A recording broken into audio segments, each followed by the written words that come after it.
Okay, what does God say about owning slaves? You want to kidnap somebody? Sell them, keep them in your possession, death penalty for you. Exodus 21, verse 16. Well, why don't we have slavery here? Okay. If we're deriving our morality from God, and God says, hey, here's a slave, fine. No, he doesn't say fine. Instead, what he's saying is, don't join Spartacus and lead a slave revolt. Instead, realize that you're living in a perverse, corrupt world, and so slaves, honor your master. Then you study slavery in the first century Roman Empire. It usually was referring to an indentured servant. Doctors and lawyers were slaves in first century Roman culture. It's not dealing with, he's not addressing the chattel slavery in America.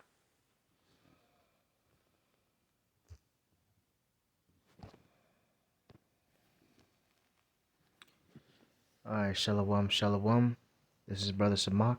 Before I do anything, I want to give all praises, honor, and glory to Yahweh Bahashem Yahweh Shai, Bahashem Rachak Wadash. Double honors to the apostles and the elders of Great Millstone who do rule well. Peace and salutations to the hopeful elect that is scattered abroad. And with that, this is Brother Samak coming at you with another lesson. Lord will that this is edifying. So, what you just saw was just a quick video. And the question is the Lord for slavery?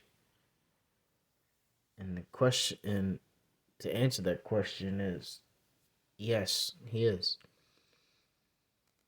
All throughout the scriptures, you see Israel being under a nation and being slaves to a nation. And you so-called blacks, Hispanics, and Native Americans, you are those people. And just what we was going into, just what at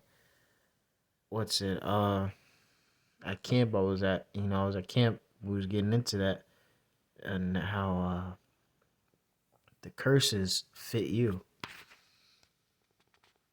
Real quick, Deuteronomy 28 and verse 1. Actually, verse 1, it says, "It shall come to pass, if thou shalt hearken diligently unto the voice of the Lord thy God, to observe and to do all his commandments, which I command thee this day, that the Lord thy God will set thee on high above all nations of the earth." So these are the blessings, as you see, right? These blessings that will be put upon us, right? Who put us above all nations, and they will be our servants, right? And then going down, these are the curses that will be put upon us if we don't. Verse 15, "But it shall come to pass, if thou wilt not hearken unto the voice of the Lord thy God, to observe all his commandments and his statutes, which I command thee this day, that all these curses shall come upon thee and overtake thee." And all you see is what? These curses, right? And one of the curses that were put upon us is that these nations are going to have their way with us, constantly. And this scripture right here, Deuteronomy 28 and 68, "And the Lord shall bring thee into Egypt again with ships, by the way whereof I spake unto thee, that thou shalt see it no more again, and there ye shall be sold unto your enemies for bondmen and bondwomen, and no man shall buy you." So Egypt, going back to the word bondage. So bondage, again with ships, and what type of people went to slavery on ships? You so-called blacks, man. Coming to America. So this guy saying that it wasn't America, that's a lie. Let's get this real quick.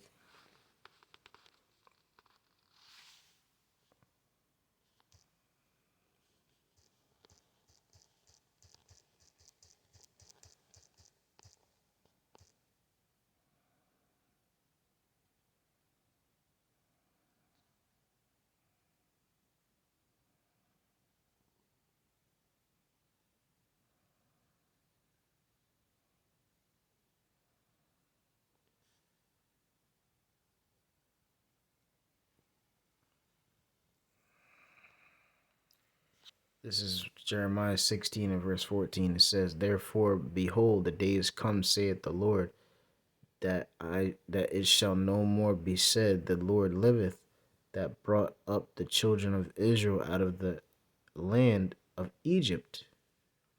But the Lord liveth, that brought up the children of Israel from the land of the north, and from all the lands whether he had driven them, and I will bring them in their land that I gave unto their fathers." Right? "Behold, I will send for many fishers." Well, I'm gonna start. Well, that's really pretty much the point as far as the land of the north and what land are we living in? The northern hemisphere, man. North America. America is where we were, and it says about how we were scattered. He's going to gather whatever lands we were in, you know. So this is gonna be the new thing, because we were rejoicing and everything like that, talking about stories getting out of Egypt. Now it's gonna be a story where we get out of the land of the north, America. So and this is gonna top, and this captivity is going to top the captivity when we were in Egypt. So it says, "Behold, I will send for many fishers, saith the Lord, and they shall fish them, and after will I send for many hunters." Right. So the fishers is right now, man. What did he say to Peter? And I forget who else it was. But yeah, it was he said, the what Yahweh Shai said to them, that what that drop everything that you have and I will make you fishers of men, because they were out fishing and they're spiritual. When you think of fishing, it's a spiritual thing to it. You know, you have to uh, uh brothers get into all the time, and I also got into it as far as you have to wait for the fish to come to you. You know, and that's when it comes to this truth as well. If they don't bite, don't wheel it in, because you ain't gonna get anything. Jake, you so-called blacks, Hispanics, and Native Americans, hey, the elect is gonna bite. Kind of makes me think of, "We have piped unto you, but you haven't danced." You're not dancing to this tune.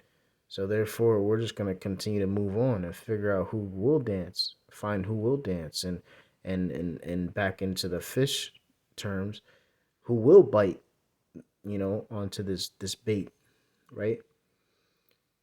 So and after will I send for many hunters, right? So the hunters, what are they gonna do? It says, "And they shall hunt them from every mountain and from every hill, and out of the holes and out of the holes of the rocks." Right. So that's really what's after that, as far as uh uh uh you got these guys talking about bunkers and hiding themselves and everything like that. The Lord's gonna turn the fishers into hunters, and they're gonna hunt these guys, man. That's in these bunkers and hiding out and all this stuff like that, man. You know. So America is definitely in the scriptures, man. You know. Um. This America is Babylon the Great. Babylon, going back to the word Babal, which means confusion, and the Lord is for slavery. You know. I can get Revelations 13, and I'll start at verse 9. "If any man hear, let him hear right? Or Slakia, if any man have an ear, let him hear. He that leadeth into captivity shall go into captivity. Who led the blacks, Hispanics, and Native Americans into captivity, man? You know, all these nations did, man. So, wouldn't it be right to recompense back to them? So this is it says, he that killeth with the sword must be killed with the sword. Here is the patience and the faith of the saints. And who are the saints? The saints, Psalms 50.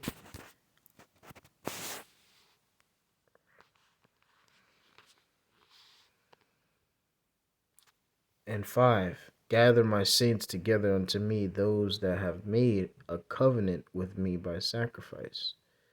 So, who made a covenant with the Lord by sacrifice? The Israelites, you know, a covenant. They made a covenant. I will make thee what? A covenant with the house of Judah and the house of Israel, right?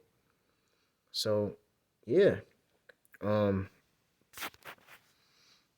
real quick, so he that leadeth into captivity, right? So what isn't that doesn't a negative and a negative equal a positive? You know, it does. If I get smacked by somebody, don't I have the right to smack this person back? You know, you got to think about these things. So it's like it's Isaiah chapter 14, right? And verse 1. It says, "For the Lord will have mercy on Jacob, and will yet choose Israel, and set them in their own land, and the strangers shall be joined with them, and they shall cleave to the house of Israel." So these strangers, the stranger goes back to the word what? Gar, which is goes back to Gershom, which is Israelite. So these are Israelites.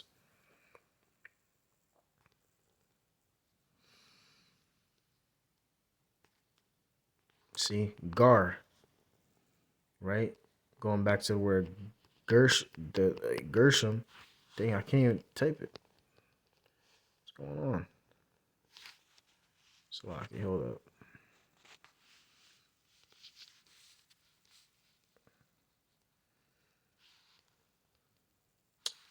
That's just Satan, man. But long story short, Gershom was an Israelite, and if it says Nakar, it means a heathen.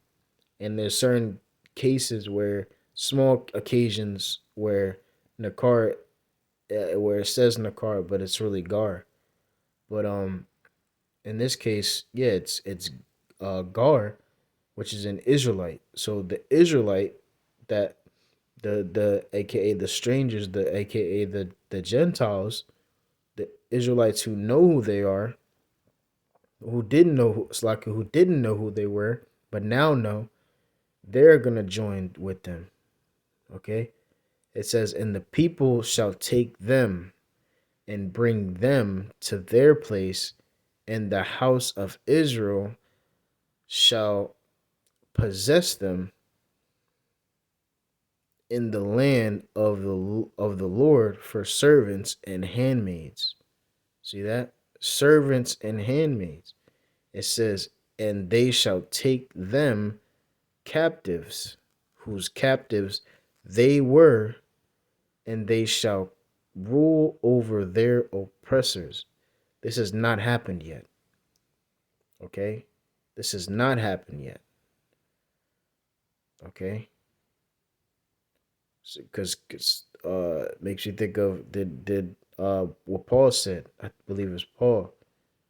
Did God cast away his people? No, he did not cast away his people that he foreknew. You know, "For I too am an Israelite from the tribe of Benjamin." That's what he said. So he's bringing them back. He's bringing the Israelites back together, right? The men He's bringing Israel back together. So this has not happened yet, and this is going to happen. And that's the thing too. James 1:1, to the 12 tribes that are scattered abroad, greetings. This is still going on, man. Like there's no end. This is not an ending. This is just the beginning. You know, it's still key. It's still going on today. So let me read that again. It says the people shall take them and bring them to their place, and the house of Israel shall possess them in the land of the Lord for servants and handmaids. Okay, and they shall take them captives. What does captive mean? Does this not sound like slavery to you? Captives, whose captives they were we not captives? Were we not um going through things, slavery with all these other nations, you know, whose captives they were. So we were captives, and they shall rule over their oppressors. And this is the thing too. It makes me think of these Christians that think, oh, I'm saved, I'm saved, I'm saved. What is being saved? What is the biblical definition of being saved? You know, if you really think about uh let's find out real quick, right?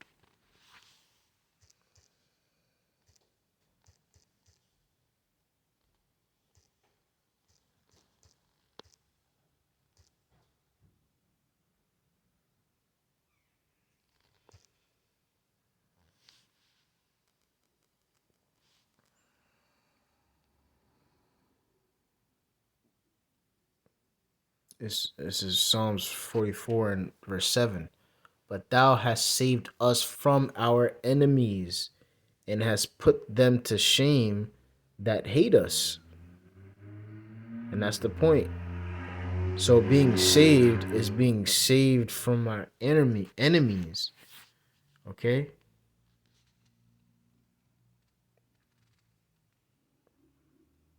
So that being said, yeah, that's the biblical definition of being saved, is being saved from our enemies. You know? So are we saved from our enemies? No, we're not. Not yet. You know? Nor will be. And that's another thing. We don't, you gotta know who your enemy is. A lot of our people don't even know who the enemy is. You know?